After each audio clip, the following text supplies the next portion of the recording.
Good afternoon. My name is Kyles Collier, and this is my narration submission for homework 6 for the control ALU with feedback. So if we go to Model Sim, as we can see, we first start off with the ALU, and our inputs are A, B, the selector input is X, and then you have your result as your out. For this one, we had the operations of using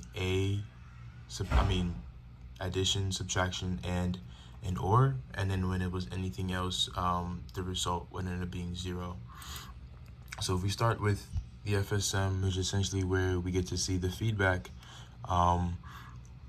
first for that, we have our clock and our reset as our inputs, as well as the ALU result, and you bring that in with the X output.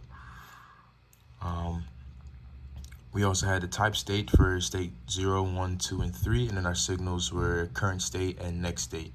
Once you bring in the reset, which would make the which would make the reset signal high, you then go back to state 0, and then if the clock has an event on the rising edge, then you would set the current state to the next state. Essentially, with the feedback, for example, for the first one, we said if the ALU result is greater than 6, then you move to state 1. This is the feedback portion of it because it's essentially is giving it guidelines. Now, if you're in state 1, I put it as if the ALU result was less than 5, you move to state 2. And in this one, if you're in state 2 and the ALU result is 0, you receive move to state 3. And in state 3, that's just where you use your OR, and then when others.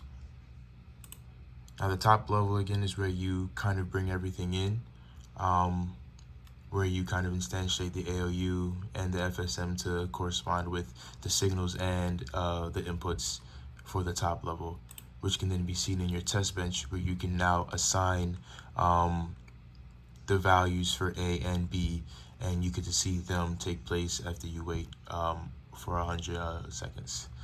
So if we simulate,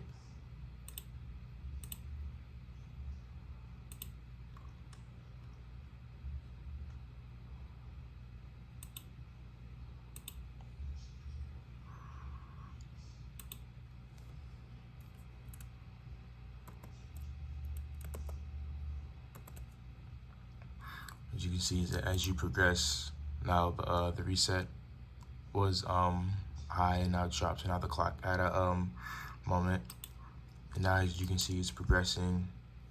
You keep progressing through it, so now you're adding it. In that first one, you see 5 and 2, so your result is 7, and it's pretty much the same for the rest of them as you go through each of the 4-bit inputs, which would then tell you which state that you're in.